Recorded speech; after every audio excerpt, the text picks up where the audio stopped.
No silêncio opressivo das colinas de Gileade, o vento carrega sussurros de uma história que poucos ousam contar por completo. Uma história de rejeição, triunfo e um sacrifício tão doloroso que rasga a alma de quem a ouve. Esta é a história de Jefté. Um nome que ecoa através dos séculos carregado de glória e agonia indizível. Nascido nas sombras da vergonha, Jefté veio ao mundo marcado por um estigma que nenhuma criança deveria carregar. As estrelas que testemunharam seu nascimento pareciam pálidas naquela noite, como se já pressentissem o destino sombrio que o aguardava. Filho de Gileade com uma prostituta, ele era a evidência viva de um pecado, uma mancha na reputação de uma família respeitada. Imagine uma criança crescendo sob o peso dos olhares. A cada passo que dava pelas ruas empoeiradas de sua aldeia, Jefté sentia os olhos que o julgavam, os lábios que murmuravam: "Lá vai o bastardo, o filho da mulher da noite." Seus próprios meio-irmãos, filhos legítimos de Gileade, o encaravam com um desprezo que cortava mais fundo que qualquer lâmina. E então veio o dia da ruptura final. Os irmãos, temendo que aquele intruso pudesse reivindicar parte da herança, expulsaram-no do lar paterno. "Não terás herança na casa de nosso pai, porque és filho de outra mulher." As palavras caíram sobre Jefté como pedras de um apedrejamento ritual. Naquela noite, ele partiu levando apenas o peso da rejeição e a dureza que começava a se formar em seu coração. A terra de Tobi o recebeu, um exílio, um lugar de marginalizados. Ali, entre homens igualmente desprezados pela sociedade, Jefté encontrou um improvável lar. É curioso como o destino tece suas tramas. O rejeitado tornou-se líder, o desprezado transformou-se em comandante. Homens vazios, como os chama a Escritura, reuniram-se ao seu redor, atraídos por sua força e determinação inquebrantável. Nas fronteiras áridas e hostis, o filho da prostituta construiu uma reputação que ultrapassava os limites de sua origem. Enquanto isso, em Gileade, o vento mudava de direção. Os amonitas, povo inimigo de Israel, avançavam com suas lanças e escudos, trazendo destruição por onde passavam. Aldeias queimadas, colheitas destruídas, mulheres e crianças chorando entre os escombros do que antes eram lares. O desespero crescia, como erva daninha nos corações dos anciãos de Gileade. É no desespero que nos lembramos daqueles que rejeitamos. Assim ocorreu com os anciãos, que em sua aflição recordaram-se do filho bastardo que haviam permitido expulsar anos atrás. O mesmo Jefté, que agora era conhecido por sua habilidade como guerreiro e estrategista. O orgulho é um luxo que apenas os seguros podem se dar. Desesperados, os anciãos enviaram mensageiros até Tobi. Encontraram Jefté cercado por seus homens, o semblante endurecido pelos anos de exílio, os olhos carregando uma sabedoria nascida da dor. "Vem", imploraram, "e sê nosso comandante para lutarmos contra os amonitas." A resposta de Jefté veio carregada da amargura acumulada. "Não me odiastes e me expulsastes da casa de meu pai? Porque vindes a mim agora que estais em dificuldade?" Há uma ironia cortante quando aqueles que nos rejeitaram voltam implorando por ajuda. Jefté sentiu o gosto amargo dessa ironia, mas também viu uma oportunidade, não apenas de vingança, mas de redenção completa. "Se me trouxerdes para combater contra os amonitas", propôs, "e o Senhor os entregar nas minhas mãos, serei eu o vosso chefe?" Os anciãos, sem alternativa, concordaram com um juramento solene. O rejeitado retornaria não como suplicante, mas como salvador e futuro governante. Ao retornar à terra que o expulsara, Jefté não encontrou celebração, apenas olhares apreensivos e desconfiados. Ele não se importava. Seu foco estava na batalha iminente, na estratégia que desenvolveria para enfrentar um inimigo numeroso e confiante. Primeiro, tentou o caminho da diplomacia. Enviou mensageiros ao rei dos amonitas, questionando as razões da hostilidade. "Por que viestes guerrear contra mim na minha terra?" A resposta foi previsível. Os amonitas reivindicavam territórios que consideravam roubados quando Israel saiu do Egito, séculos antes.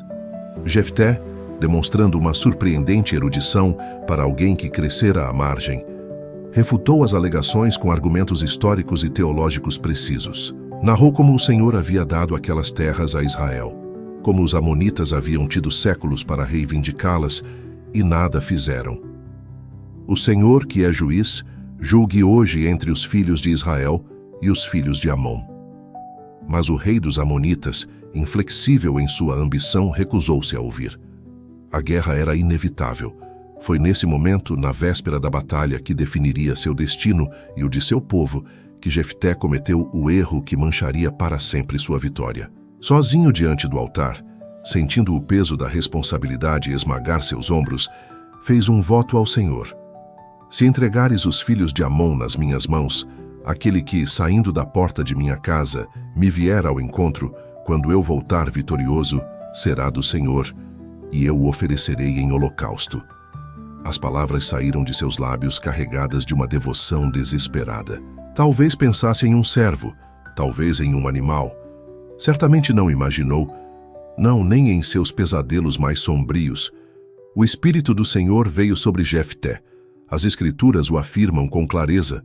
Liderou seus homens com uma convicção sobrenatural, uma certeza que só pode vir do divino. A batalha foi feroz. O choque de espadas, os gritos dos feridos, o cheiro metálico do sangue impregnando o ar. Mas ao final do dia, eram os amonitas que fugiam derrotados. Jefté perseguiu-os sem misericórdia, destruindo 20 cidades antes de dar a campanha por encerrada. A vitória era completa. O antes rejeitado agora retornava como herói, como libertador de seu povo. Foi então que o destino desferiu seu golpe mais cruel. Quando Jefté se aproximava de sua casa em Mispá, ouviu o som de tamborins e viu uma figura dançando em celebração, vindo ao seu encontro com alegria transbordante. Seu coração congelou no peito quando reconheceu quem era: sua filha, sua única filha. A luz de seus olhos, o único amor verdadeiro que conhecera em sua vida amarga. "Ah, minha filha!" gritou, rasgando suas vestes em desespero. Tu me abates, pois eu fiz um voto ao Senhor e não posso voltar atrás." Imagine este momento. O gosto da vitória transformando-se instantaneamente em cinzas na boca. O triunfo dissolvendo-se em horror absoluto. O guerreiro que enfrentara um exército agora era trazido de joelhos por uma realização devastadora. Sua própria palavra o condenara a sacrificar aquilo que mais amava. E a filha? A Escritura preserva sua resposta como um monumento à dignidade diante do inconcebível. "Meu pai, se fizeste um voto ao Senhor, faze comigo conforme o teu voto, já que o Senhor te concedeu vingança de teus inimigos, os amonitas." Há um silêncio ensurdecedor que paira sobre as próximas palavras do texto sagrado. Um silêncio que parece querer poupar o leitor dos detalhes mais dolorosos. A jovem pede apenas 2 meses para vagar pelas montanhas com suas amigas, chorando sua virgindade, lamentando não a morte iminente, mas o fato de partir deste mundo sem ter experimentado a maternidade, sem deixar descendência. O texto não nos dá seu nome. Esta anônima filha de Jefté, cujo sacrifício seria lembrado anualmente pelas filhas de Israel, permanece sem identidade própria, como se seu valor estivesse apenas em ser a filha de alguém, o objeto de um voto irreversível, o preço pago por uma vitória. 2 meses se passaram como um sopro. A jovem retornou, fiel à sua palavra. O texto bíblico é de uma economia brutal, e ele cumpriu nela o voto que tinha feito.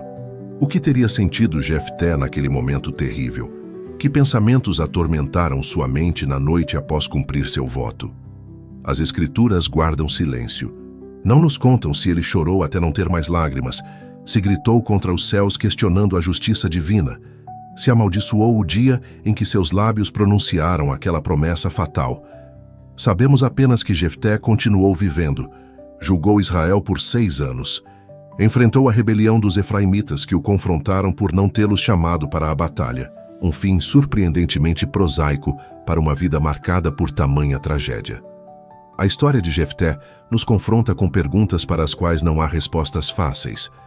Por que Deus permitiu que tal voto fosse cumprido? Por que não impediu o sacrifício de uma inocente? O texto não oferece explicações, apenas narra o acontecido com uma objetividade perturbadora. Talvez o ponto não seja justificar o injustificável, mas reconhecer a complexidade terrível da condição humana. Jefté, o rejeitado que se tornou juiz, o guerreiro abençoado pelo Espírito, o pai que sacrificou a própria filha por causa de uma promessa irrefletida. Ele é um retrato das contradições que habitam em cada um de nós. Sua história nos desafia a refletir sobre o peso de nossas palavras, sobre as promessas que fazemos em momentos de desespero, sobre os preços que estamos dispostos a pagar pela vitória. Ela nos lembra que mesmo os escolhidos por Deus carregam cicatrizes profundas e cometem erros devastadores. Nas montanhas de Gileade, dizem que às vezes, quando o vento sopra de certa maneira entre os vales, é possível ouvir um lamento. Não é o vento, dizem os mais velhos, mas o choro de uma jovem sem nome, eternamente caminhando entre os morros, chorando uma vida que não chegou a viver completamente, um sacrifício que nunca deveria ter sido exigido. E em algum lugar nas profundezas da eternidade, um pai continua perguntando-se se a vitória valeu o preço que pagou, se qualquer vitória poderia valer tal preço. Esta é a história de Jefté, não um herói imaculado, não um vilão desprezível, mas um homem quebrado cuja vida nos ensina que às vezes as maiores tragédias nascem não de nossas falhas, mas de nossas tentativas desesperadas de fazer o que acreditamos ser certo aos olhos de Deus. É uma história que nos deixa sem respostas, apenas com o eco perturbador de uma pergunta.